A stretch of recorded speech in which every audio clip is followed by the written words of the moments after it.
Hi, this is Amber Dawn Fox from The Walking Dead, and you're listening to me on Mark Who 42. Mark Who 42 would like to welcome one of our sponsors, Highlander Novelties Comics and Games. They are run by my good friends Christian and Wendy Gillespie. Christian, they are good people, aren't they? Yeah, they are. I was just about to say, I was like, I don't run that store. Or Not the other you, Christian. the other Christian. Highlander Novelties is a one-stop shop for pop and geek culture items. Yes. They specialize in the unique and throwback characters from the past and present. They've got comic books. They've got decals for your car. They've got signs. They make them themselves. They have a new location at the West Oaks Mall at 9401 West Colonial Drive, Suite 520, Ocoee, Florida, 34761. That's like right outside Orlando, isn't it, Christian? A bit northwest outside of Orlando. Yeah, we were very excited to be part of the grand opening that they had out there and are even more excited that they've joined the family of sponsors here at Mark Who 42. You can check them out on their Facebook site. Again, as Mark mentioned, they are in Ocoee, Florida. Check out their Facebook site for their business hours. Check out for also any specials going on. I believe on their site they're having a special on October the 28th for Halloween Comic Fest. Yes, they're having the Halloween Comic Fest 2017 and costume contest on the 28th. Just look up Highlander Novelties in the search bar and you'll find them. And please don't forget to tell them Mark Who 42 sent you.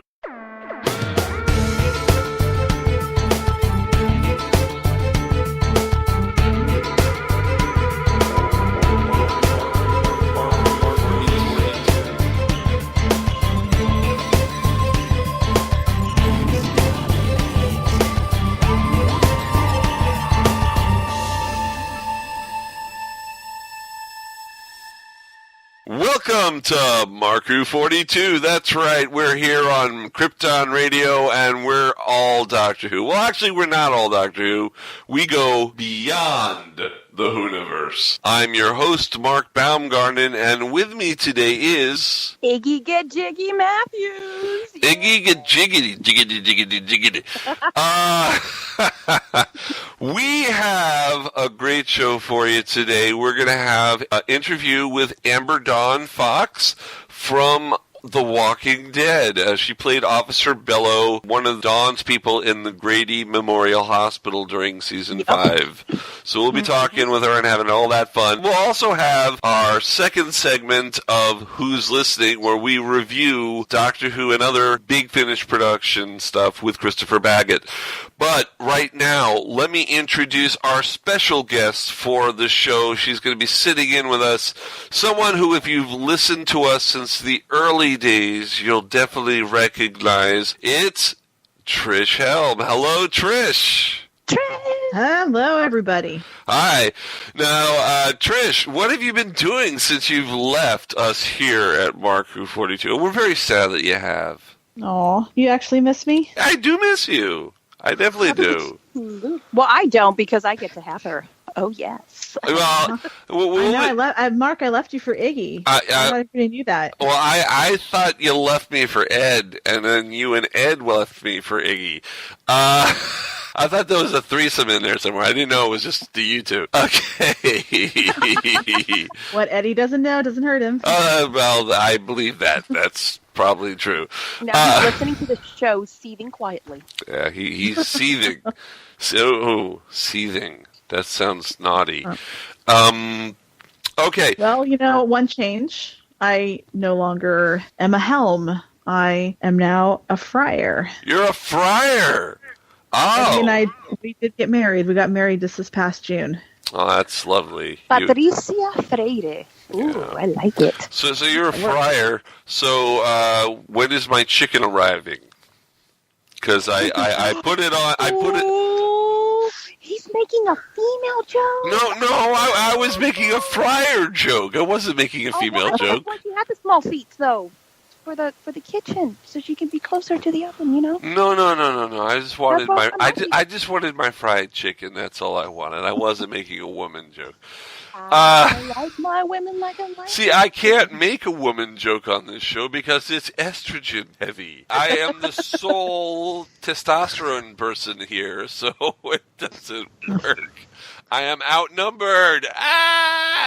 Okay, so women rule the universe. women do rule the universe. Women also rule the planet Earth. And on that note, let's go to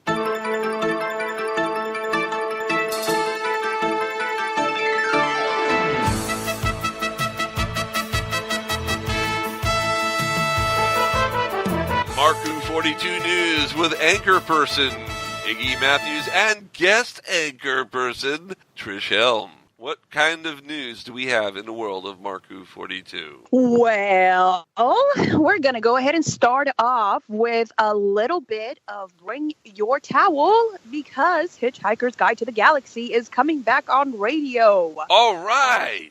Yeah, isn't that cool? That's excellent. Nice. So it's going to be a lot like the, you listen to the Big Finish stuff and you listen to Doctor Who on the radio. Mm-hmm. We're basically taking the books of Hitchhiker's Guide to the Galaxy and voicing them out as a story, not anything like somebody narrating a book or reading it to you, not an ebook. Oh, no. It's going to be an actual show that you get to listen to on the radio, just like the old days. I'm looking forward to it. I am looking forward to it, too. I've enjoyed the first 5 phases of the radio show. I listened to them back in 1978. I heard The Hitchhiker's Guide, the 6 episodes they did then, which he then created a book out of and went buku. Viral. Yep. That's the word, not buku. Buku would be the wrong word. Viral is the correct word.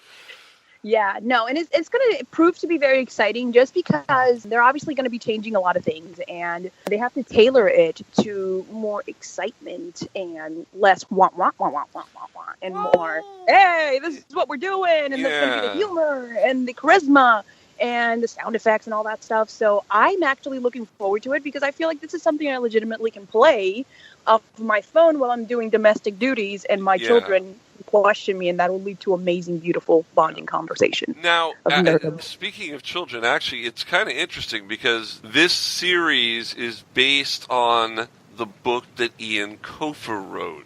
It was not as good as Douglas Adams' books, but it was all right.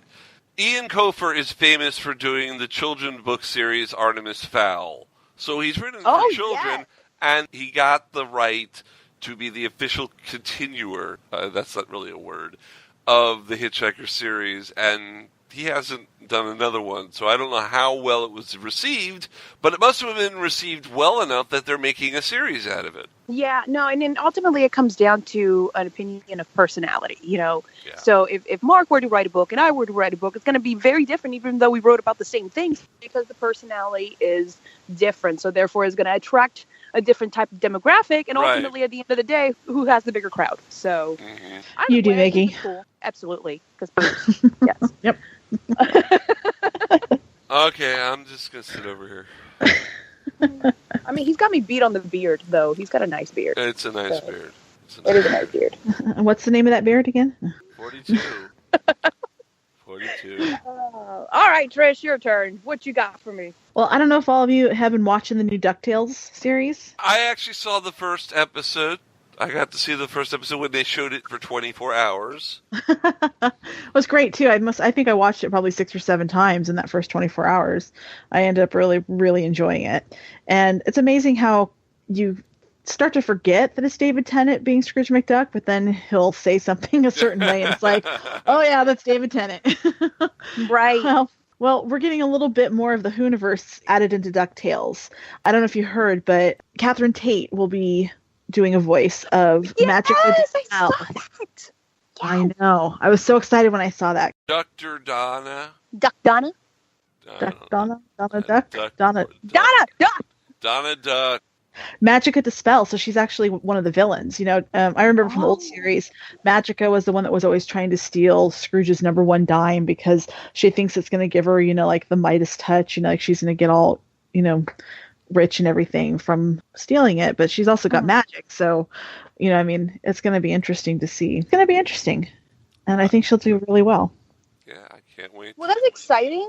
Oh my God, that would be interesting if we can get everybody who's gotten off of Doctor Who just why don't you go ahead into the DuckTales set, and we're just gonna keep cycling from there. Okay, so who could Billie Piper play in DuckTales? Oh, well, she would have to be one of the little ducklings. She's adorable like that. Okay. How about John Sim? John Sim. Oh, God, I'm trying to remember DuckTales characters. He would make a great villain. Yeah. Like, if he could do Scottish, I would have thought he would have been great as Flintheart Glumgold, which is Scrooge's rival. I even thought that John Barrowman would have been good as that because John can do the Scottish. He's yeah, but it'll stop being Disney's DuckTales at this point. It'll be BBC's DuckTales. Speaking of Billie Piper, this is going to be a little bit more adult content. Yeah, no, like this show hasn't been already. Oh, right. Yeah, but we're toying with the adult content. The other night, I decided to start watching a show called Penny Dreadful. And I'm like, all right, well, this is kind of spooky and in the spirit of the season. Go ahead and watch that. And then lo and behold, I see Billie Piper. And she is playing a saloon girl. You know what they're known for. Okay. And she's super cute and super adorable. And she dies. No. And then she comes back because Dr. Frankenstein brings her back. Upon Billie Piper's resurrection, you do get to see her in all of her God-given glory. All natural from head to toe. Yeah, well, you got to see her in Diary of a Call Girl. She was a call girl, which is basically what she was in Penny Dreadful. The same role in two different series. Interesting. Yeah. No, she's very, very, she's very cute. easy on the eyes. She's very cute. Very easy. Very nice. Absolutely. Very easy on the eyes. But Penny Dreadful, that has been off the air, I think, for a year now. I think they finished it with season 3. Yeah, I've been seeing it, and I just finally now decided to, float around with it, and I'm like, oh, well, it's Billie Piper. Oh, no, she died. Oh, my, no, she didn't. Well, yeah. Well, you knew she had to die because she was kind of sick. Yeah, she fell ill. Yes, and then Dr. Frankenstein brought her back because why would we let a gem like that go to waste, right? True that, man. So, next on the news, one that actually got my attention a little bit. Excuse me while I bring it up. Oh, go ahead. Bring it up. No, that's Billie Piper's job. Yeah. And on that note, we've hit a new high. I don't like when Christian goes, the show's in a new low, because it has. It's fun. It's exciting. It's exactly what she said. You were saying? All right. So, Dr. Man book series adds 4 more doctors. Adam Hargreaves is creating 4 new books in his Mr. Man series. He is adding the 3rd, 5th, 6th, and 10th Doctor to the series of books. And the way that these cartoon little things look, it reminds me an awful lot of Schoolhouse Rock. And yes. It does look like that. It really does. A little bit. Yeah. I'm just a bill. Yeah, only a bill. Electricity. Yes, absolutely, and it's super cute, and you can definitely see the personalities. Like, obviously, the 10th Doctor has the 3D glasses with the sonic screwdriver and the Converse, and it's definitely very much tailored to the personalities of the Doctors, and it's super cute, super adorable. So what do you guys think about this book series? Well, I gotta tell you, I bought several copies of the first 4 that came out of the Mr. Men, and they sold to kids really quick at conventions. I went one convention, I sold out. So they're very popular with the kids. Yeah, it also reminds me of those little cartoons. It's like Miss Scatterbrain and Mr. Forgetful, things like that. Like, this kind of like the same kooky little cartoon. Like, I feel like you totally have the 10th Doctor in Mr. Men series on my coffee cup. Like, Alon Z. Super cute. All right, Trish, what you got? Well, I saw the story about how the next series of Doctor Who is going to have a shorter run, 10 episodes, but they're going to be about 15 minutes longer. And I guess it's not totally confirmed. It's still somewhat in the rumor phase, but I don't know. I mean, I can understand making the episodes longer, able to expand upon that story more. Right. But at the same time, you're cutting out 2 whole episodes. That could be 2 different adventures. Yeah, And I'm not sure how I feel about that. But of course, unless he's planning on doing like a big, series long arch, of a story instead of having each one be a separate story. Well, that's yeah, what they're he's following doing. a very Sherlock pattern, right? Is what I'm understanding. He's decided he wants to run it like Broadchurch and do a series-long story rather than individual episodes. And I think this format is more apropos. No, this reminds me of like when you go grocery shopping and you go to get your Fabuloso and it says, it looks different, right? And it's like 20% more. And it's like, really? Is it really 20% more? Is it really 20% more? Because you just messed up the look of the bottle and saying that it's 20% more. So I don't know. It reminds me a lot of like, and if I remember correctly, the article also made the same reference where it's a lot like Sherlock in the sense where it's like we have like 4 episodes, but each of them are like 2 hours long. And it's like, I wish that maybe they didn't do that because in my head, it's like, oh my God, are you about to terminate? Like, are you about to like slow down the whole Doctor Who thing and just like, here, have more for now because we're not going to be making as many episodes? Why? Yeah. Don't do that. Yeah, I don't know. It's just, I can see that he wants to do his own thing. That Christopher wants to do his own thing. But at the same time, big, long story arcs frustrate me because, of course, I'm not going to miss an episode. But if there's someone out there that does miss an episode, they can be totally lost and for the whole rest of the series. And I don't know. I feel like that's a mistake, but I we'll think see. so too. And not only that, it'll probably make things a little bit more difficult for us here at the Mark 42 family because if you have such a long episode, I mean, we're going to have to probably do 2-parter series, and which is not bad. I mean, that means like what, Mark, more episodes, but at the same time, it's like that's a lot of information. And it's more shows we'll have to fill, not with reviews. So we'll have more interviews for folks out there like you.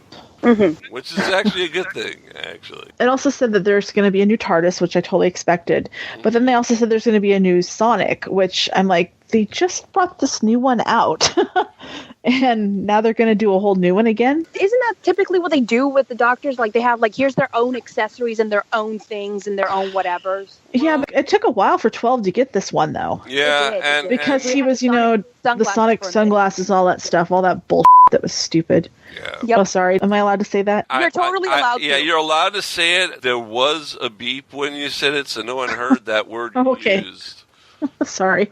It's okay. Trish cursed, everyone. Trish actually used the curse word. Well, being on Keeping It Reals with Iggy has a tendency to... You guys are free. You've got the explicit tag right there. We're a family show. There was an episode of Class that I totally lost all the class because I was very heated. Well, yeah, but those episodes we put on NSFW-ish on those episodes, so... Let's say for workers, don't get me heated about some stuff, man. Yeah. Dropping bombs over here. But I can also understand why they would want to do a new Sonic because first female Doctor, they want to have, everything kind of new. You don't associate this, this was a guy's sonic screwdriver or something like that, Yeah, you need a Sonic with 3 settings. See, I did make a female joke. I did allow myself to make a female joke. I fully believe that they're also tailoring this to all the collectors out there. Oh, yeah. Yeah. This is the dog. Like, I bet you somewhere out there is a beautiful, fabulous nerd that has a library organized by the categories of doctors. Like here's all the books for Dr. One and his sonic screwdriver and his stuff and his outfit. And, so, I mean, if we're going tailored to that, I mean, they also have to make money. Folks. That used to be me. And that's a beautiful thing to do, guys. Okay, keep doing that. Don't ever stop. It's beautiful. Yes. Better than a G.I. Joe collection. What? Oh! Ouch! Ow! Ed, I'm sorry, but you had to get touched by that one. All right, so moving on from that shade. Wow, was it dark when we got here? Anyways, our very own Gadget. She is our cute, adorable little reporter chick. She actually got to go to New York Comic Con. And, on my dime. Luckily, she lives in New York, and so it wasn't a big dime. But yeah. Yeah, whatever. She is lucky. I am jealous. I'm glad we got to meet each other there. Okay, but Oh, you were there? You were there? No, I in spirit. Oh, I wish I was there. Like near Comic-Con in San Diego Comic-Con, I would literally sell my firstborn to go there. But that's frowned upon. So no. Don't. Yeah, that is frowned upon, especially if one day your firstborn, goes back to the archives and listens to this episode. Yeah, it's not a good thing. How could you? Okay. So she went to New York Comic Con and wrote us a beautiful article on her experience there and what she got to do, who she got to meet, who she got to talk to, and all the panels. So definitely go to markwho42.net to read up on the Adventures of Baggott in New York Comic Con. That literally should become a book. Yeah, actually, if you want any of these articles in more detail, you could definitely go to markwho42.net and get all these articles there. We love to put them out there, and we love to steal them for our radio show. Mm-hmm. Yeah. And Mark, I actually saw a new news story this morning. That you have not stolen. Okay. Yeah. Remember, we are recording this on the Sunday before, so it's probably up there now. But go ahead. Now, this is strictly a rumor. It's not anywhere near confirmed, but there is a rumor going around that I just saw this morning that Matt Smith will be making an appearance in the Christmas episode. What? I mean, what? They said that he was spotted on the set of... Oh, come on. He could have totally been like, hey, guys, what's up? Hey, guys, I'm here filming. That's why it's a rumor, Iggy. It's a rumor. No, you're playing with my emotions. But they're saying, that maybe, the Clara is supposed to be coming back, but maybe it's at a point where she's still with 11.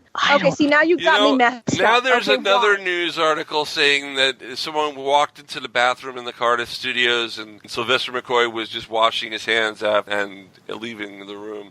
And so, yeah, maybe he's in it. And Peter Davison was in the commissary. Oh, maybe he's in it. And, I mean...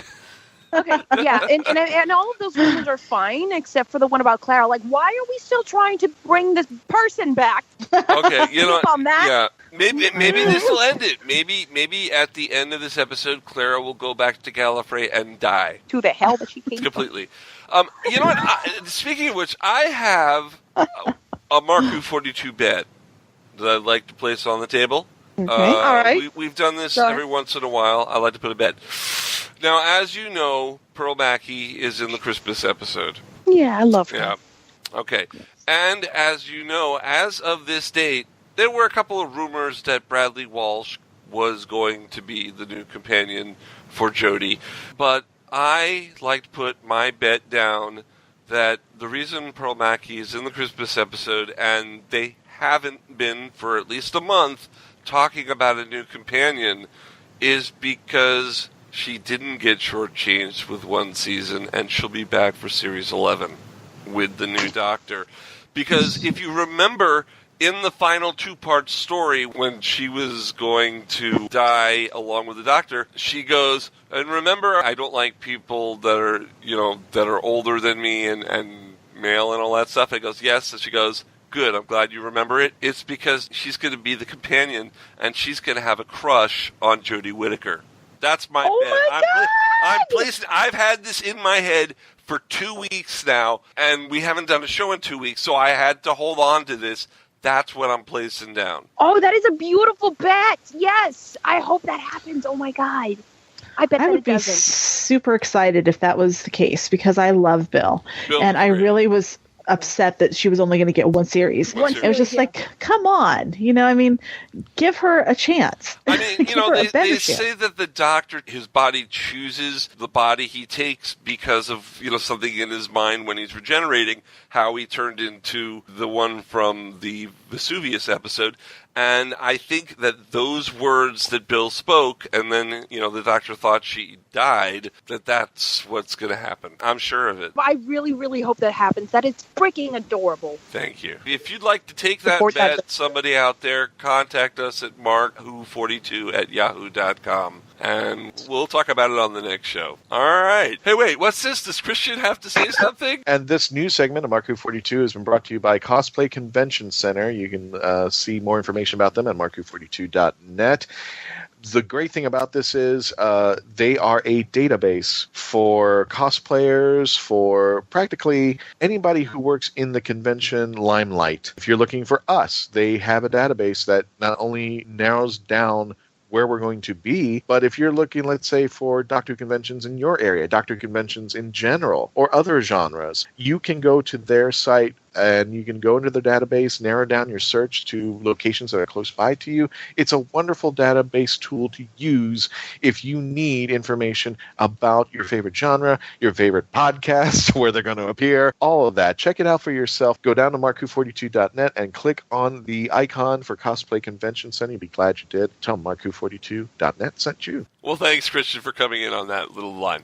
Okay, we're going to take a little break now, and when we come back, we're going to have Amber Dawn Fox, or as you know her, Officer Bello from The Walking Dead, Series 5, right after this here on Krypton Radio, Mark Who 42, the place for Doctor Who and beyond. Woohoo! Don't go away. Don't go away. We'll be back with more Mark Who 42 after this. Hey, Mark, are you busy? Well, I'm kind of doing my podcast right now, honey. I want to show you this website. I saw these cool things at Florida SuperCon, and the website is www.drwhocrystals.com. You know my birthday's coming up. It is. Let me type that up right now. So do you see this? They are laser-engraved crystals with pictures of the Doctor in the TARDIS. I want one for the living room. I've always wanted to have a TARDIS in the living room, but I've always been afraid that it's going to look like But, these look really good. I mean, they're 100% crystal, and it looks like Peter Capaldi. And I know that at Florida SuperCon, these guys, because I did meet them, and these guys got the rights to Peter Capaldi's likeness.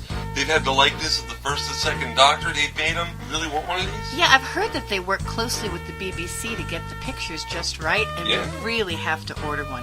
It only weighs about 3 pounds. It's a real thing of beauty, okay? It looks elegant, and you have to check it out. Their website is www.drwhocrystals.com, and they are so affordable, Mark, that I want one for my birthday.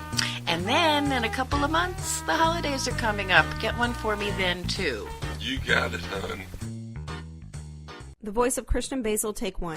Hi, I'm Christian Basil, and I would like to provide my voice for all your voiceover needs, such as... Okay, like an announcer. Like a what? Like an announcer. For all your voiceover needs, such as animation, radio, announcements, introductions... Now an old man. I can even record voicemail for all the Meshuggahs that call you. A pirate. Arr, and it won't cost you a lot of treasure for me services. Arr. Creepy movie voice. Just call 407-761-2679. 407-761-2679. Or email voiceofchristianbasil@yahoo.com. Well, how was that? That's a wrap.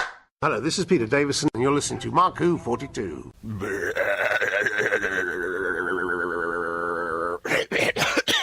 Oh, well, yeah, okay. Welcome to the Halloween special. Oh my God. I tried. I can't get my voice. My voice is just acting a little weird. Hi, for those of you who came back, welcome back to Mark Who 42, taking you to the universe and beyond. My name is Christian Basil, and I'm here with Zion Kuros and Iggy Matthews. But we have a special guest today, following up on our Halloween month of October. We have the lovely Amber Dawn Fox. Amber, how you doing? Very, very good. Thank you for having me. Great.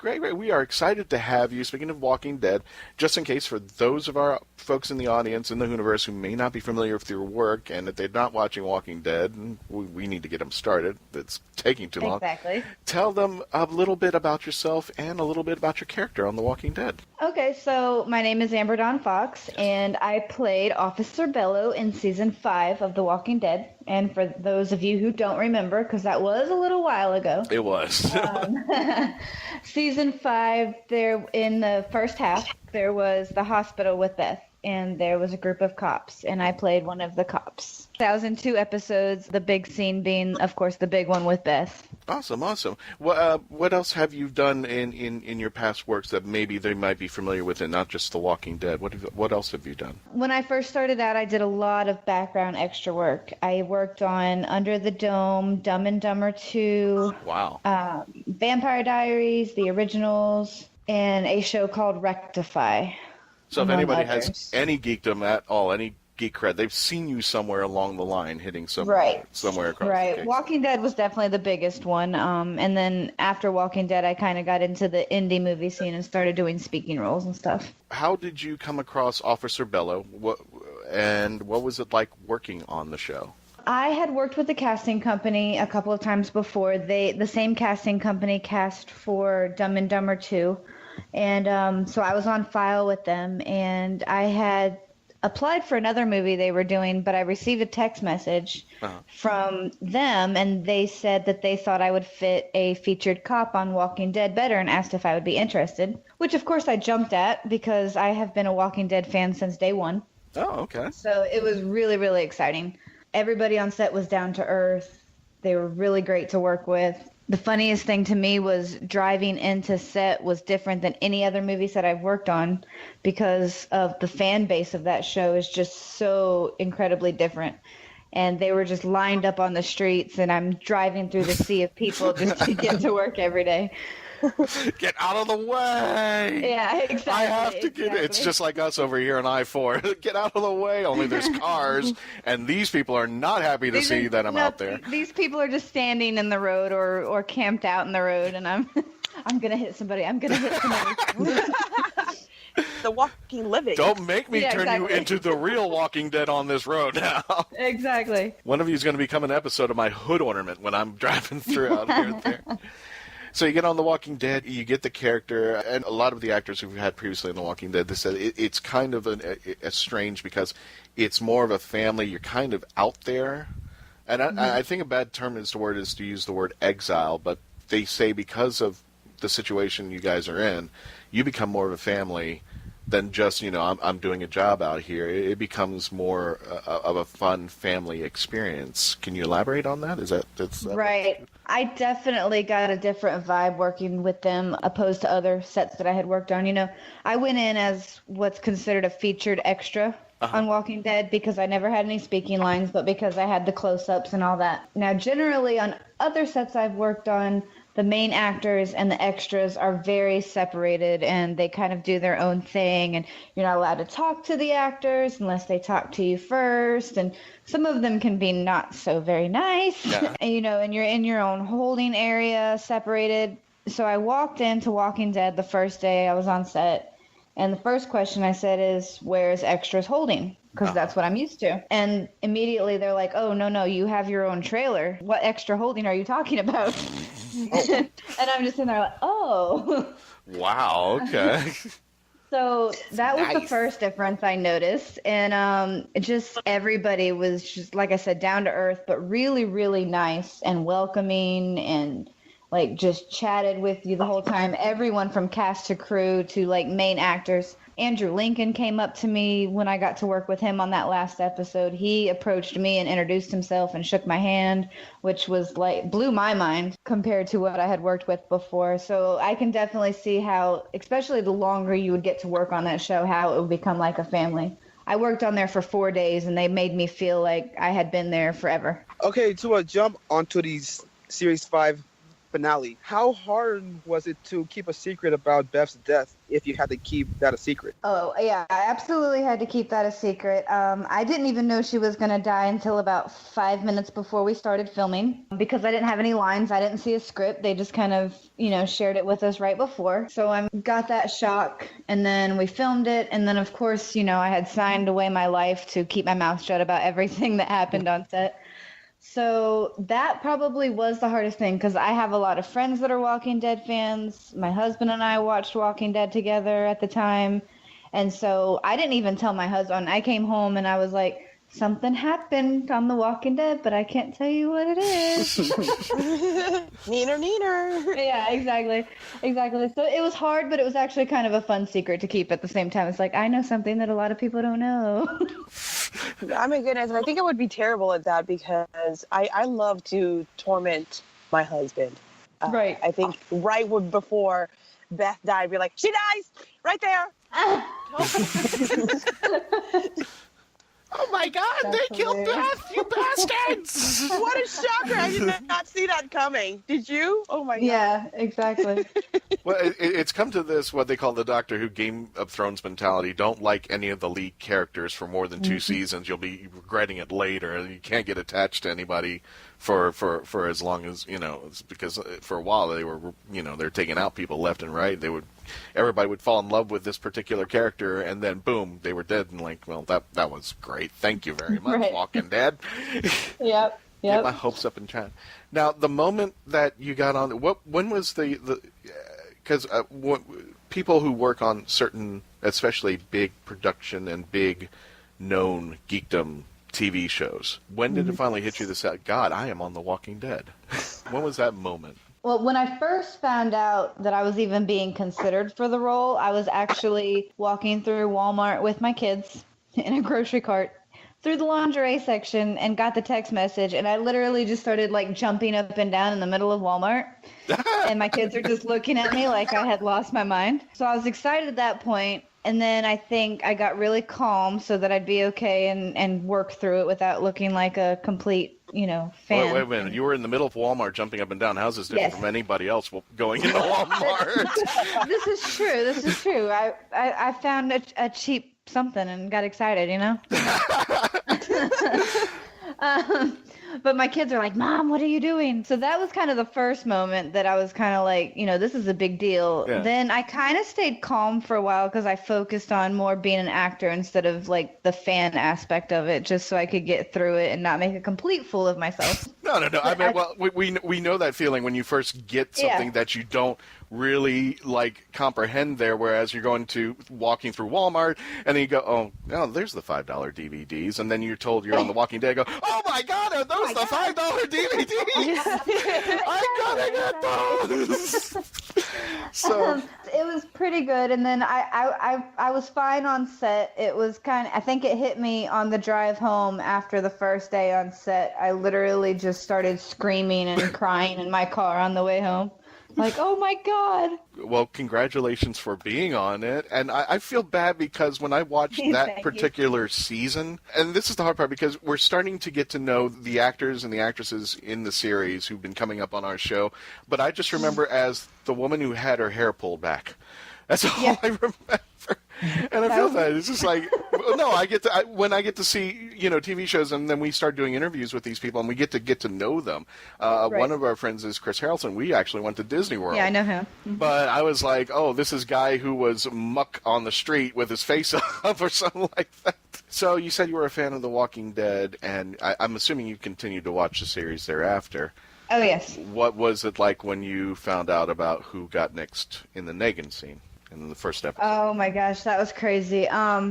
Funny thing about that is, I go to Comic-Cons, smaller Comic-Cons once in a while as a guest. Right. And so a lot of Walking Dead fans right before, like in between those seasons were like, who do you think he killed? Who do you think it was? And I was like, it's probably either going to be Abraham or Glenn, but I'm not sure. So now everybody swears that I knew what was going to happen. But it was just a guess, just lucky, I guess. But yeah, so it was still shocking about how brutal it was, though. Got it there, yeah. Well, definitely, because that's the first time that I've seen a group of people just watching The Walking Dead in total silence and with the same, awestruck face. Yeah. So it definitely was just, oh my God. But then, of course, immediately after, everybody does the thing of, well, who would you Negan? Oh, okay. Well, we're going to pull out that list. Okay. Yeah. So how is it for you to watch something like the death of Beth? And then, I'm more curious into the whole acting side of things. Like, you have to do the reaction. You have to go, oh, my God, that was so uncalled for. Why would you have the gun not on safety? Oh, my God. Exactly. That was one of the hardest parts because as a fan, like I said, I didn't know until 5 minutes before we started filming what was going to happen. And I'm like, oh, my God, you're killing Beth. And then the director was like, oh, well, you guys aren't really going to have a reaction to it because you could care less. So just stay straight-faced. And I was like, yeah, because as one of the cops, it's kind of like we didn't care type thing. Mm-hmm. So your character really didn't have the history.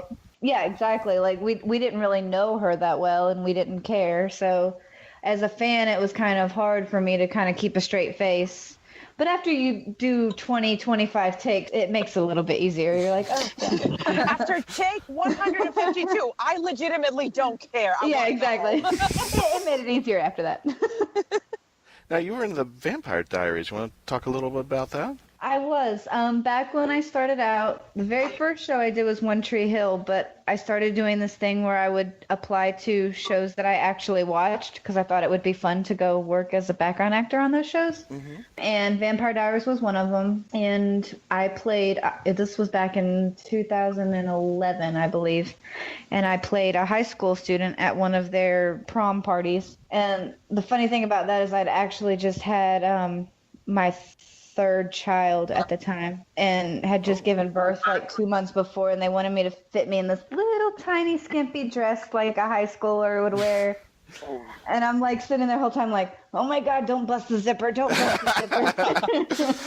Do not wash this in hot when we are done. Yeah, exactly. But it was a lot of fun because, like I said, that was one of the shows that I watched all the time as well, so it was great to get to work on that set. So how do you not lose your mind when you're on Vampire Diaries, One Tree Hill, around all these people, and you're like, oh my God, I went from watching you to right here, and well, yeah. I can understand. You're trying not to like bust the zipper, but at the same time, prior to those thoughts. Right. I mean, you got Ian Somerhalder walking right next to you and like bumping into you every scene. Oh my God. Yeah, that was exciting.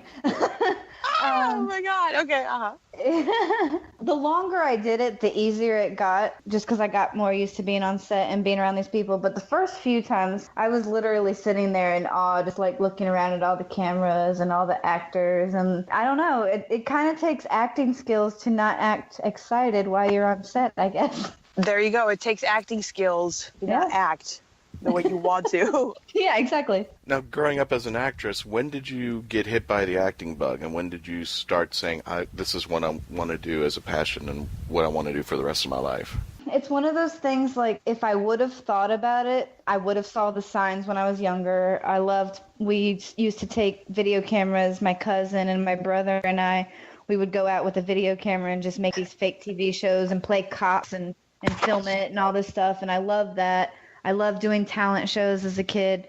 But as far as a career, that didn't even cross my mind. I was actually an accountant, went to school for accounting, graduated, and became an accountant, worked like that for 3 years. I found the ad looking for extras for One Tree Hill that films like 2.5 hours from my house back in 2009, and just did that as something to do for fun one time.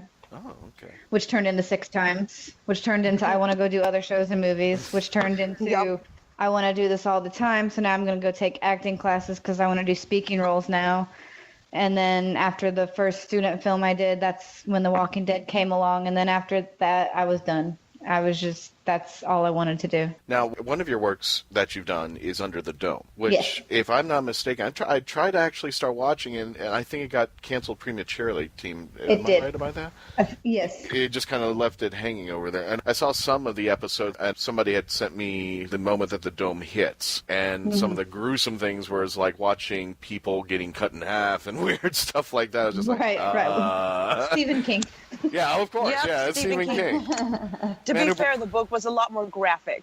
Yeah, exactly. The man who brought you blood coming out of the elevator with Stanley Kubrick. There you go. You do that anytime there. What was your experience like? And if I'm not mistaken, I was going to say, I think you are one of many people to come from there to go to The Walking Dead. Is that correct? There are a lot of people that have worked on both. My experience was great. It was another show that was filmed 2.5 hours from my house. So Wilmington, North Carolina kind of became my first little area where I explored the acting industry because it was so close to where I lived. So I had worked 2 episodes at the end of season 2 of Under the Dome. I went in for my first episode as a townsperson, and they wanted me to come back for the second episode right after that, but they knew I had kids and they needed some kids for the scene, so they asked me if I could bring all 3 of my kids. So all 3 of my kids and I worked on the season finale of season 2 of Under the Dome, out in the woods in the hot. It was good times. Guys. Notice the sarcasm. Yes. My youngest was like 2.5, 3 years old at the time, so it was interesting. Out of everything you've done in your career, what are you most proud of? I stumped her right there. Yes, that was a good question. I think every time I take a new step and make a new step forward, I'm proud of myself, but I have to say the biggest one is there was an indie film that just got released that I was a part of called The Haunting of 4 Points. And I have to say I'm most proud of myself for that one because I played the lead role and we worked on it over 2 years and spent a whole summer filming, and it was the most lines I've ever had, the most complex character I've ever had. And we had the premiere actually last weekend and it was very well received. So that felt really, really good. Now, as far as your geekdom is concerned, we know that Walking Dead is definitely part of your geekdom, but if I was to look at your geek card right now, what else would be stamped on it as well? Okay, so, well, we mentioned Vampire Diaries too, so that extends over to the originals, which is still on. I've always been kind of into the whole vampire thing. And as far as another geekdom, I actually am really into, I'm not much of a video game player, but I'm really obsessed with the Dragon Age series. The Dragon Age series. Are you guys familiar with that? Yes. What's it about, Iggy? Dragons. Duh. What did you think? I could have gotten that from the title. Exactly. It is not about their age, though. It is not about the dragon's age. It's not about their age. That's I could have known there were boys in Boy Scout. Okay, I mean, that was like, could have. Yeah, seen... but what were they scouting? Okay, not everything is written. You know what? See what they got to work with on a daily basis. I see. Well, the third game came out in like 2014, so I'm a little bit late to the game on that one. Mm-hmm. So, Zion, you got any interesting questions? Any interesting? Oh yeah. Out of all the roles in your career, if you could change one thing about a certain role, what would it be? Ooh. Bella would have stayed all longer. You just took the words out of my mouth. That's the biggest one. You know, when Rick said, "Hey, you guys want to come with?" Officer Bello should have been like, "Yeah, let's go," and then she would be there right now. That's not something I could help, but that would be pretty cool if either that or if they went back and revisited the hospital and got to expand on that character a little bit, because you only did get a little glimpse of Officer Bello. So either that or even if they would have gave her a couple of lines, that would have been awesome. But overall, I can't complain. So you were in your geekdom. So, but Exactly. Also speaking of other geekdom, what do you think about Fear the Walking Dead? I watched Fear the Walking Dead. I am behind on it. I haven't watched this current season yet. I don't know. It's good, but I don't think it can compete with the original, in my opinion. That's what I've been hard to say. Unlike the characters that are in The Walking Dead, where you get a relationship, an attachment with Rick, with Abraham, with all the characters in there, with Glenn. I'm looking at Fear the Walking Dead, and nothing against anybody over here, but the only person that I cared about, they shot him in the neck and pushed him out of the helicopter. And I was like, I think I'm done with the series now. There's a few other people in there, but there seems to be an attachment with the characterizations in all The Walking Dead. Yeah, I agree. I didn't really get it with any of the characters in Fear the Walking Dead, which is probably why I didn't watch the season yet, because otherwise I would have been not missing an episode. And in fact, I go as far as like the kids. I just like there's a certain point where I like Coral. And then when it comes to the other kids, I'm just like, oh, turn them right now. Just turn them. Go ahead. Just do it. Just get it over with. But, I'm kind of trying to give it a chance, and it's still kind of slowly teetering up there. I would like to see our lovely guest on Game of Thrones. Oh, yes. That would be awesome. That would be incredible. Goals. Do you watch Game of Thrones there? I do. I'm not caught up on it, but I have watched it, yes. The hard thing is I have like so many shows I like to watch and not a lot of time to watch. You know what? Join the club, okay? Yeah. Because I'm overwhelmed. And I'm rather disappointed in myself, too. Yeah, it's like, oh, I got this and this and this to watch, and I'm behind on Supernatural. Supernatural's another one that I love, and I'm a few seasons behind on that one, so it's crazy. My children mostly commandeer that TV, so I understand it does make sense. Exactly. Same problem. One of your fellow, actually, I think he's still on the series, is Jeremy Palco, who's been off and on. He actually introduced me to his series over on Netflix called Bloodline, and it took 3 seasons. I think they had 3 series. The problem is it was an hour each episode, and there were like 13 episodes, and I just wanted to hit the pavement. Everyone, I love this show, but I have a life, and I can't get to it. I still have Firefly in my DVD player, and I've only seen 2 episodes, and still haven't pushed the play button. It's really time. It's just like when I heard Game of Thrones was now it's season 8 or 9. Some people were going like, why am I? No, it's more like season 92, something like that. Exactly. Also, can you talk a little bit about The Walking Hope? Because you were involved in that. I was involved in that. The Walking Hope is a charity that donates to American Red Cross, and I believe Melissa McBride was either involved or is still involved. I'm not sure, but I know she was involved at one point.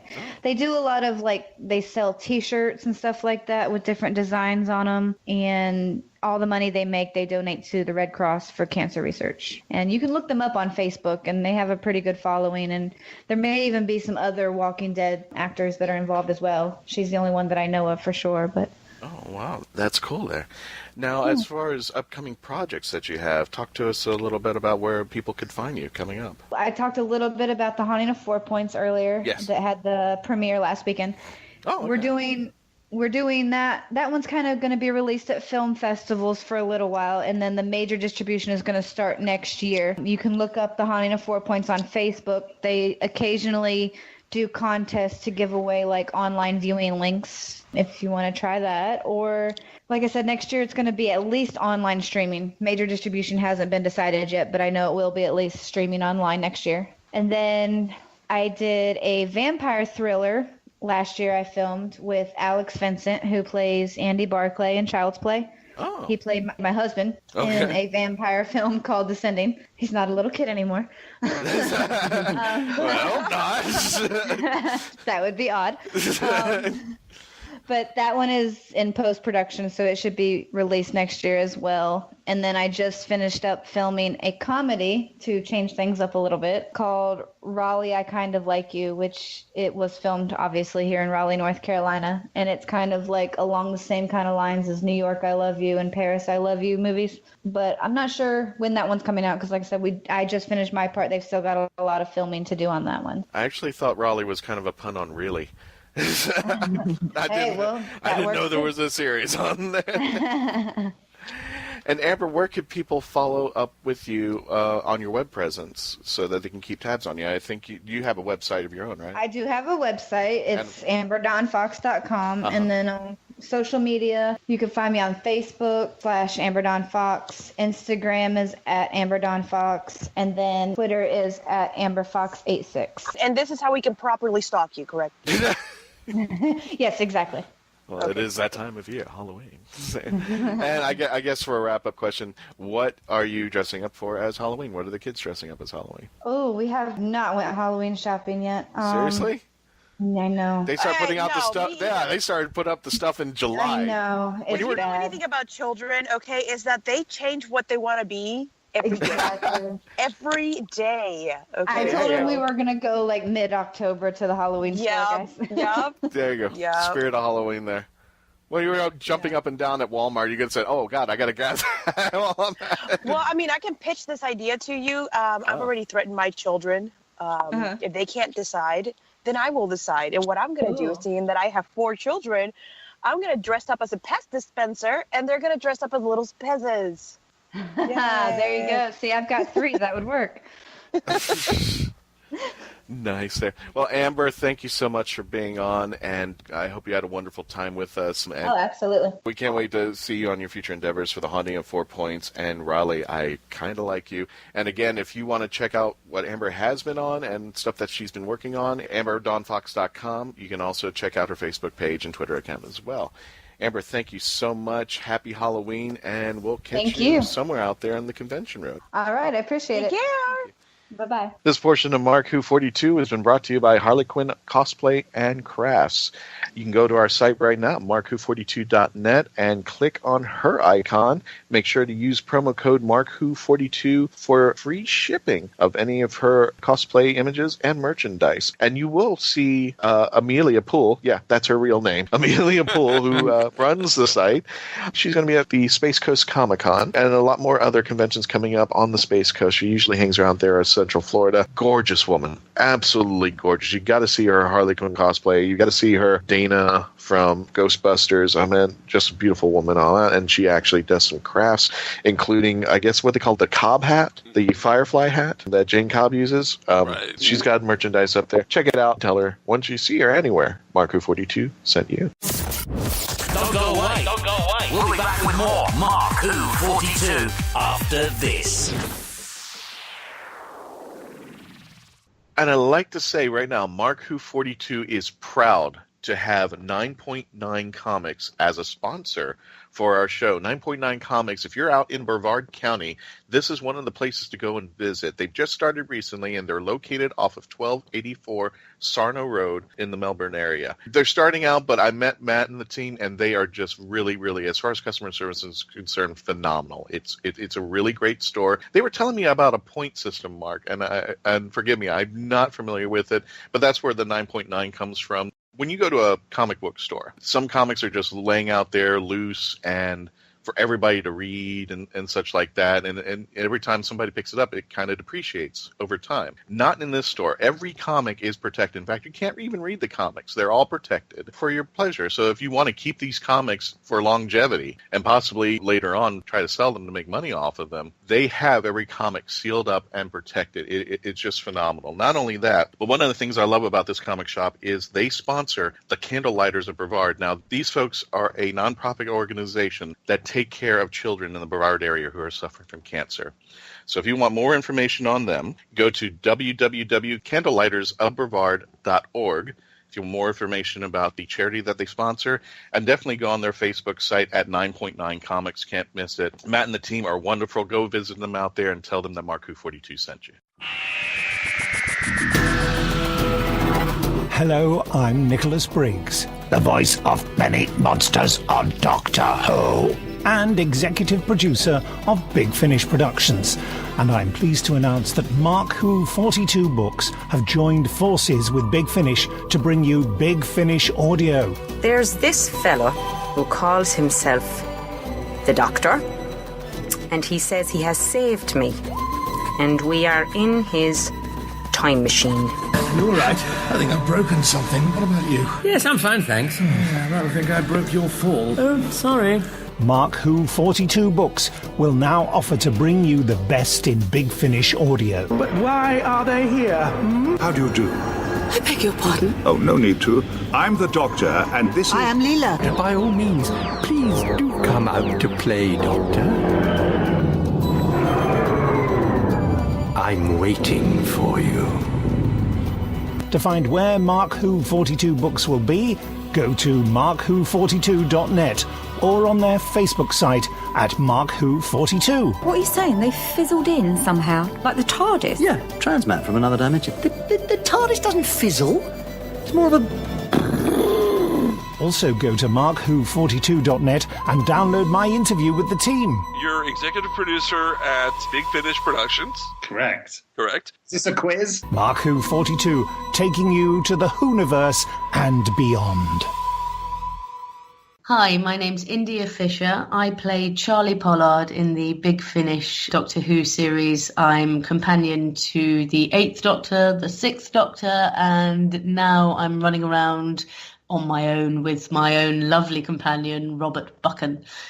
You're listening to Mark Who 42, and I hope you have a lovely day. Bye. Welcome back to more of Mark Who 42 here on Krypton Radio. I'm your host, Mark Baumgarten, and it's time for Who's Listening? Yes, our Big Finish review segment with our Big Finish reviewer, Christopher Baggott. Hello, Chris. Hey, how's it going? It's going good. So, the last time we did this, we talked about one of the ongoing episodes, and people seemed to like it, so I thought, let's keep the segment going.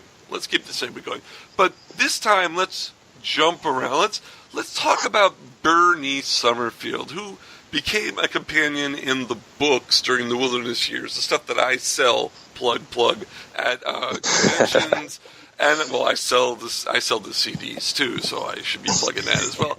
But I wanted to discuss the third volume of the new Adventures of Bernice Summerfield, which definitely are tying her solo adventures back in with the Doctor. And this one is Volume 3, The Unbound Universe. Can we talk about this one? Oh, we certainly can. I love the David Warner Doctor. Yes, because in this, Bernice Summerfield, Benny, we'll just call her Benny because she likes Benny, and Lisa Bowerman, hi, hope you're enjoying this.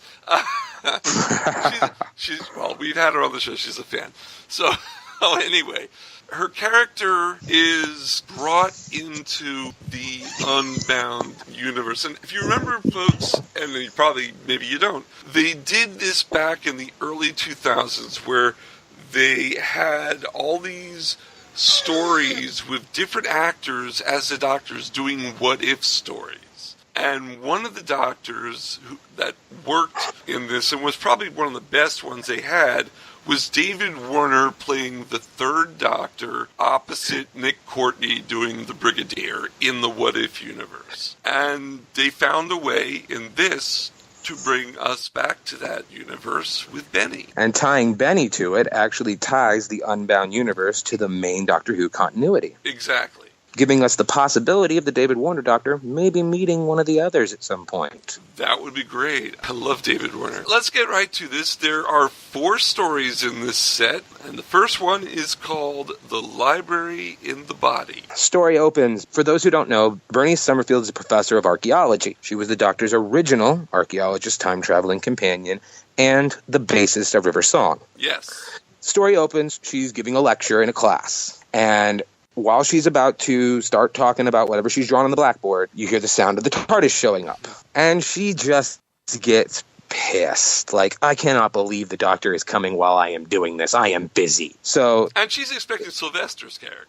Well, at this point, actually, she's actually already gone through the events of the novel Big Bang Generation. So right. So she's met Capaldi, right? Yeah, she's met Capaldi. She's met Pete Davidson, she's met Baker, both the Bakers. Right.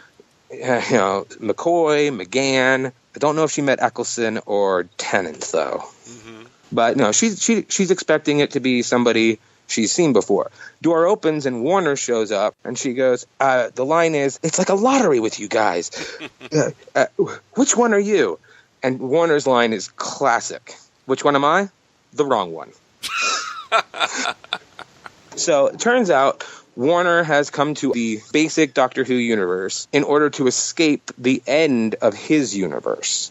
And he believes that if he can make contact with Benny, he can find a way to pull himself from the Unbound universe into the main continuity. Turns out that's not what happens. When he touches Benny, he pulls her into his universe. Well, his universe is dying.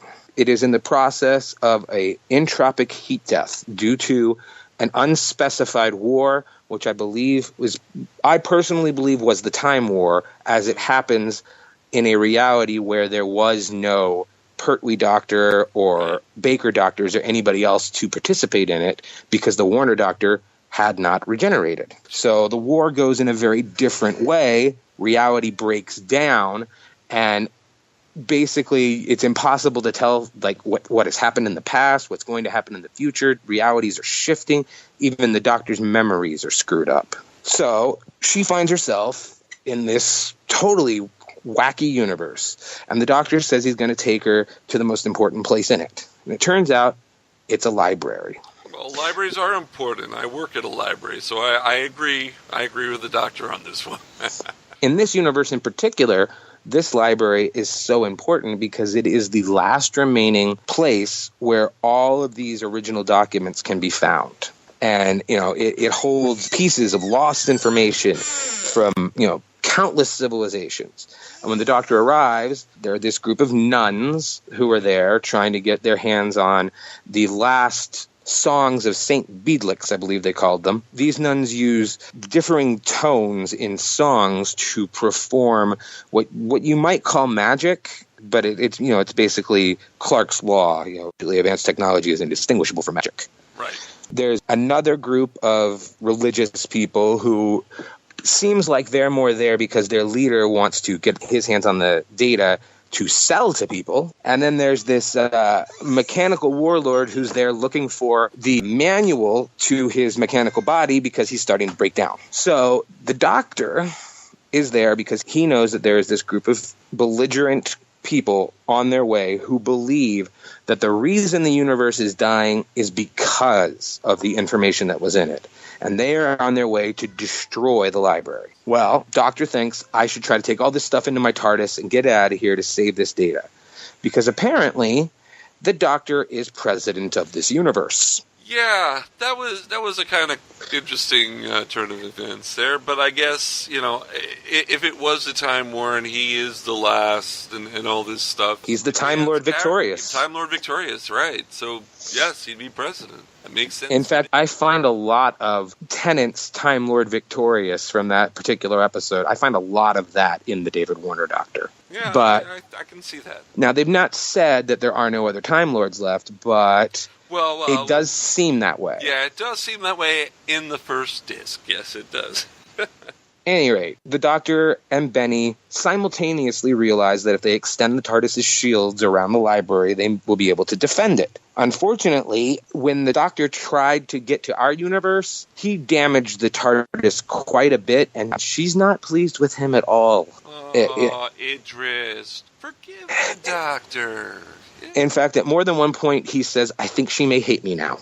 Because apparently it nearly tore her apart trying to get to our universe. Right. Through a long series of events, they come to the realization that these people who are trying to destroy the data can't really be stopped, and that there's suspicious going on at this library. It turns out, I don't want to give away too many spoilers. Yeah, and let me just remind folks, we do these to get you to buy and listen to the Big Finish. We try to give as close to a spoiler-free review as we can. Which is extraordinarily difficult. When there's a multi-part series like this Unbound Universe volume.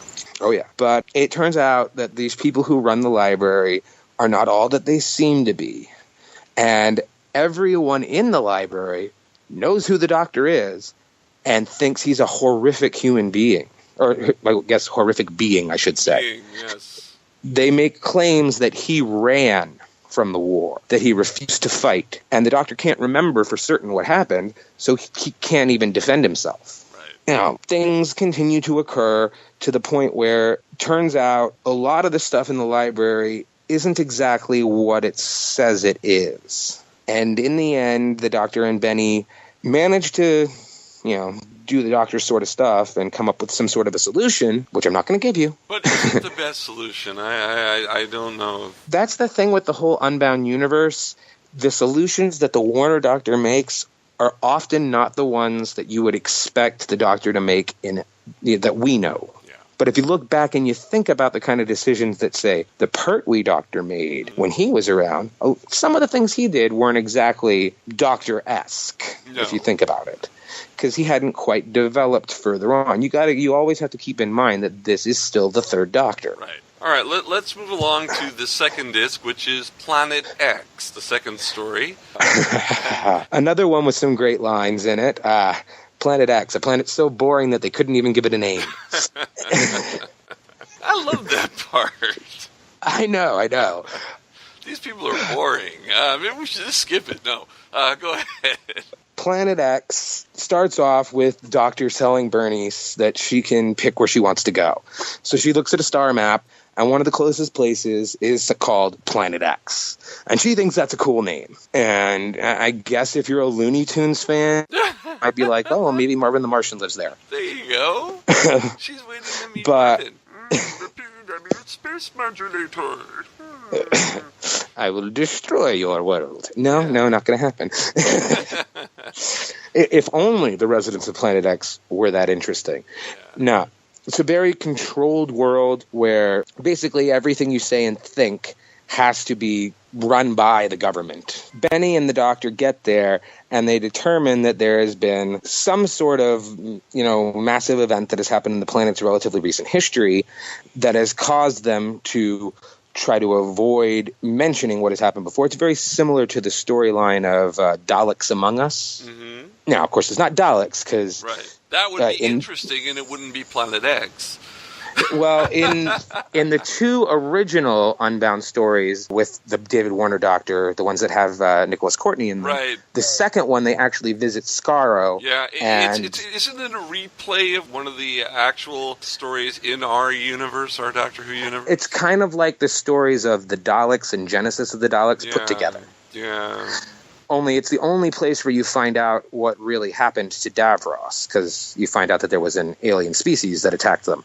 But that's neither here nor there. The storyline, like I said, is very similar to Daleks Among Us, where they're very much hiding from their past on Planet X. Now, Benny and the Doctor encounter, as usual, people on the planet who don't really seem to understand what's going on. And again, through a series of situations and coincidences that always occur in Doctor Who stories, they managed to come up with solutions to a way to come up to get the people on Planet X to understand that they don't have to follow this horrific government which is controlling every aspect of their lives. Right. It's actually quite fitting into some of the ways that people are looking at governments today. Mm-hmm. And it's very much a story of what powers a government should have versus what freedoms the individual should have, right. Which is very Doctor Who. Yeah, it is, and very Third Doctor-ish, too. Oh, yeah. Yeah. In fact, I would say that this is probably the most Third Doctor of the box set. Yeah. And there are some incredibly funny lines, as we discussed at the beginning, peppered throughout it, especially about how the planet is supposed to be so boring. Well, I personally did not find it to be a very boring planet. But I can see what the Doctor was getting at. If you were just going to visit it and not get involved, yeah, it'd be pretty boring. But from the very beginning, they're in trouble for not having gone through customs and, not following the rules of this horrifically oppressive government. Of course, one of them gets arrested, as always. I mean, it's not a Doctor Who episode if somebody doesn't get arrested, right? No, it's not. Not a classic Doctor Who episode, at least. But Benny starts to come more into her own in this one as she starts to understand a little bit more about how this universe works. She finds out a little bit more about why the Doctor may have run. And during this one, the Doctor starts to begin to regain his memories, although he's not sure why. It's an interesting story, but it's a hard one to review. But I think you've done a very good job at it. So why don't we jump to story 3, The Very Dark Thing. Ah, The Very Dark Thing. And a dark thing it is. Yes, it is. This one, we come to a planet that during the war basically was an aggressor. And at the very beginning... I take that back. You know what? I wouldn't even say it's a very dark thing. Because, this world, there were unicorns, there were forests, there were rivers that hum. It's actually, when you land on it, it seems to be a very light and frivolic thing. I would even call it pastoral. Yeah. Of course, all of that is hiding the very dark thing at the center. And like I said, during the war, whether it was the Time War or whatever it was, this planet was an aggressor. And at the beginning of this story, you hear the ship on its way to this planet where this dark thing is going to be found later. And they are trying to communicate with the people on the planet to get them to surrender. Because these people who are coming on this spaceship have managed to fight their way through all of the lines and have come up. I can't remember the name of the planet with the dark thing on it. Tremats. But they've come...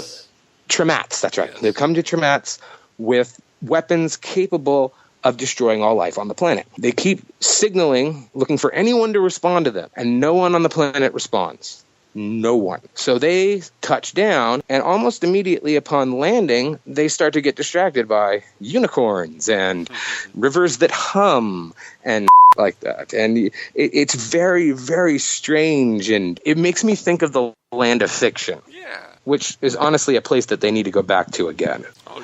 Then we get the TARDIS materialization, and the Doctor, and Benny head out to take a look at this planet, and the Doctor becomes extremely distracted as well by the humming rivers and the unicorns and stuff, to the point where he can't even seem to really remember what he's doing there.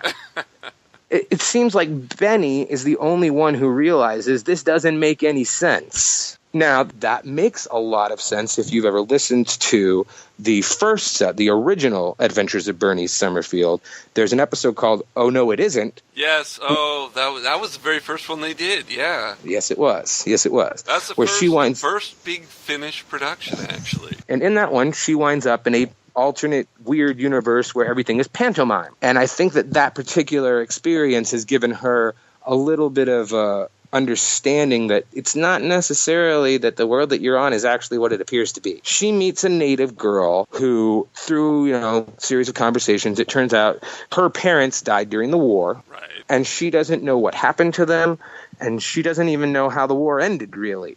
I mean, it seems like the people on this planet don't even really understand that the war occurred anymore. It's almost like their memories have been screwed with as well, which may be a result of there being, the Time War and everything being screwed up. Mm-hmm. Or it could just simply be the result of the very dark thing. Because Benny notices in the distance this very dark spot on the horizon, which no one else seems to be able to see at first. Eventually, she manages to get the Doctor, to snap him out of his, trance state or whatever you want to call it. And he begins to understand, wait a minute, rivers don't hum, unicorns don't exist, and that dark thing looks weird. So they go off to investigate it with this native Trematson in tow. And it turns out, this is going to be pretty much the extent I go, because I don't want to go much further because of spoilers.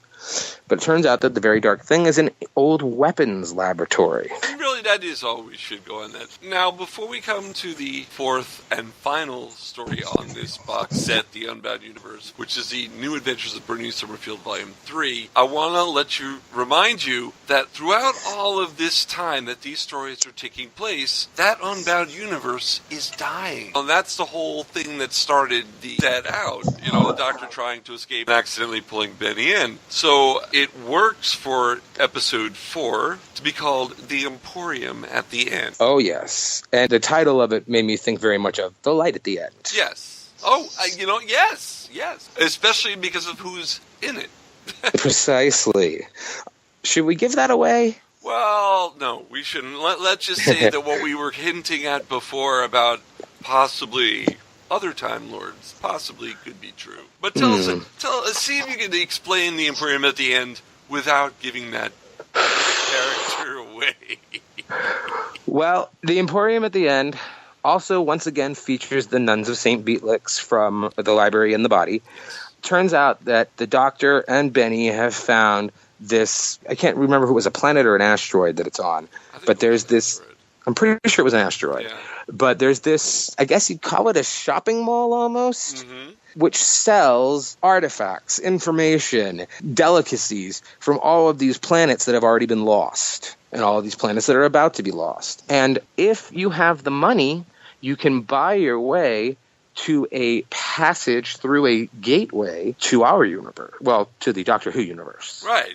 Which was, what the Doctor was trying to do in the first story. Precisely, yes. So that's what he wants to do here. He figures if they can find a way to use the gateway, they can escape. Now, again, you got to remember, he's very much the third Doctor. He's not going to be the one who says, well, I don't want to escape and leave my TARDIS behind. Mm-hmm. While he's still already developed a bit with her, what pronoun should one use for a TARDIS? You can say her. All right. Well, he hasn't developed as much of a relationship with her yet as he would. In fact, she kind of hates him. Yes. Yeah. And she's not functioning properly, and so he's not so much as as, say, like the 11th or the 12th Doctor would be about how there is no way I'm leaving that behind. They meet a couple of people at the Emporium who, through a series of conversations, they find out that the Emporium is willing to buy people's memories. And those memories they can then, cash in to find a way to get through the gateway.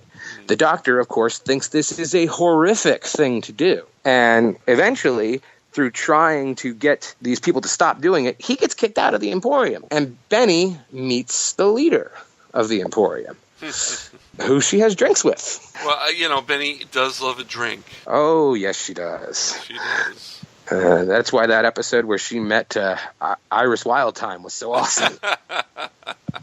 Oh, there's a lot of drinking in it. Oh, dear God, that one had a lot of drinking in it.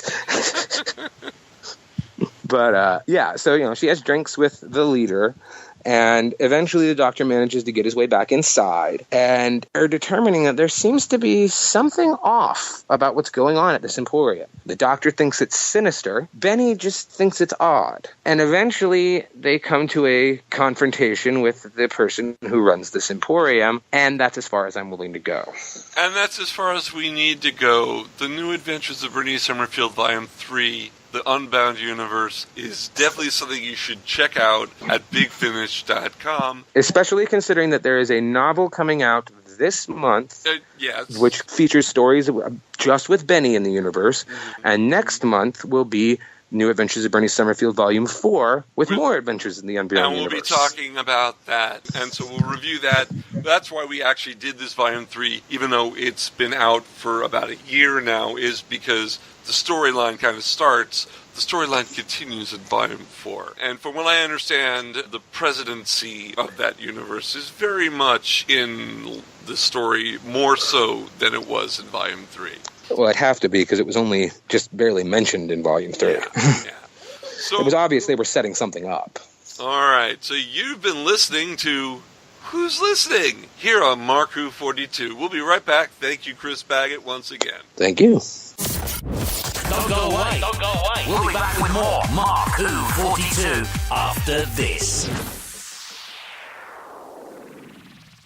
Mark Who 42 is proud to have Famous Faces and Funnies. This is a huge, mega comic book store. I mean, they just have literally tons and tons of comic books, novelties, everything. They're located off of 3020 New Haven Avenue in West Melbourne. And if you want to give them a call and just let them know Mark Who 42 sent you, it's 321-259-3575. But this thing is just a huge, I mean, you've seen comic book stores and nothing against them, but you've seen them, these tiny little shops, and they have comic books and they have merchandise and memorabilia and such like that. This place is like the best term I can put is the Costco of comic book shops. You go from one store and there's another section, and it's just huge. They have Funkos. They have tons and tons and tons of stuff in there. I mean, it's hard to explain. But if you have any geekdom out there, Famous Faces and Funnies have got it covered for you, from Doctor Who, Star Trek, Star Wars, everything. And also Rick is the guy who runs it, and all the team over there, nice, friendly people. Definitely want to check out our friends at Famous Faces and Funnies in the West Melbourne area if you're out there. I'm Colin Baker. My name's Fraser Hines. Hi, I'm Daphne Ashbrook. This is Andrew Cartmel. Hi, this is Colin Spall. Hello, I'm Simon Fisher-Becker. This is Ian McNeice. Hi, this is Travis Ritchie. You listen to this Mark Who 42. Listen to Mark Who 42's Universe. If you're into Doctor Who, listen to Mark Who 42's Universe. We always have the latest Doctor Who news, reviews, and interviews. We are available on iTunes, Stitcher Radio, Geekcast Radio Network, and our home base, markwho42.net. Mark Who 42, the meaning of life. Hi, I'm John Davis. I'm the editor of Celestial Toy Room, part for the Doctor Appreciation Society, and you're listening to Mark Who 42. Welcome back to Mark Who 42 here on Krypton Radio. Hey guys, we have an announcement about, I don't want to talk about that. I'm going to save that for 2 episodes from now. Episode 200, we are expanding Mark Who 42's universe. Mark Who 42 Enterprises will be a little bit bigger coming on the soon. Inside? Bigger on the inside, yes, definitely. And I don't want to give anything more than that. So okay, so we're not revealing the gender just yet. We're not revealing the gender just yet. But, well, I mean, it's a boy. That's all I'll say. But I won't tell you what kind what species it is until later. Oh my!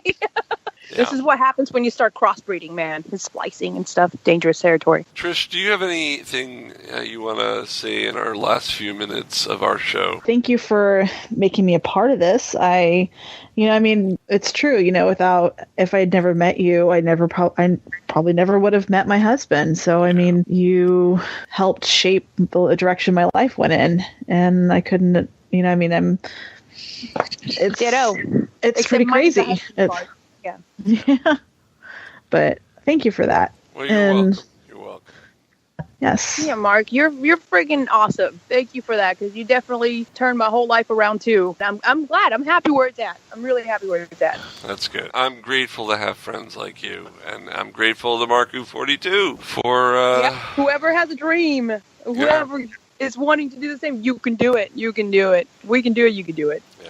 You just need some good people around you to support the same dreams and ideas that you have. Don't forget to listen to Marku42 here on Krypton Radio 4 times a week, or you can find us on demand on iTunes, on Stitcher Radio. We're on iHeartRadio. You can find us on the YouTube page, Marku42's YouTube channel. You can find us on so many podcast platforms out there. Just type in Marku42 and you'll get us. We're on Roku. And special note, the ICN Web TV, which is Independent Creative Network on YouTube, has made Marku42 one of the flagship shows on it. So you can find our shows on YouTube, some of them not just under Marku42, but also ICN Web TV, and you can try them out. Twitter, they're at ICN Web TV.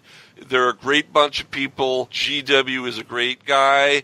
We will be doing some video, not the Marku42 radio show that we do, but we will be doing some video to go on to YouTube as part of the network as well, talking about Doctor Who. This creative network is all over the science fiction genre and horror genre. It's going to be fun, and you can definitely be a part of it at its beginning. It just started this week, the ICN Web TV network. Yeah, because in short, we're awesome. We are awesome, and we're going to continue to be awesome until awesomeness is no more in fashion. And then we upgrade. Mm-hmm. We do not delete. We upgrade. Yeah. Absolutely. You must be upgraded. Well, it's been real, guys. It has been real. Thank you for having me on today. This was fun. Thank you for coming on the show, Trish. We appreciate it. You're welcome back whenever you want, and that's the truth. Great. You are. So until next time, which is show 199, which will be coming out, if you want it on demand, a day earlier than it will come on Krypton Radio, because it's going to be dropped on the net on Halloween. It will be our Halloween episode, and it will be our 199th episode, and I think you're going to like who we have as a guest, because it's a real exciting interview. If it's half as good as I'm imagining it, because we haven't done it yet, it will be one of our best episodes. We'll see you next time here, or you'll listen to us here on Marku42. Bye, everyone. Goodbye. After Artists Will Travel. Bye. Marku42 is written and presented by Mark Baumgarten, Christian Basil, Patty Hawkins, Iggy Matthews, and Zion Kiros. This episode was edited, directed, and produced by Mark Baumgarten and co-produced by Christian Basil. Visit Marku42.net, where you can register and become part of the Hooniverse Army. We can be contacted by email at mark@marku42, subject line, ? If you'd like a chance to be a guest on our radio show, send an email to our Media Relations Director, Christian Basil, at marku42media@yahoo.com. You can have Marku42 entertain at your next event or convention. Go to heroesonhand.com/Marku42. Space Coast Comics is a free monthly magazine found in over 120 locations currently throughout Brevard County, parts of Osceola, Volusia, and Indian River County in Florida, and available in Chicago. Follow them on Facebook to learn more.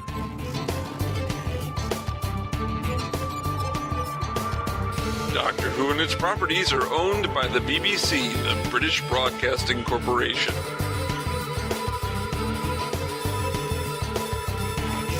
This show is owned and copyrighted by Mark Who 42 Enterprises, LLC, 2017.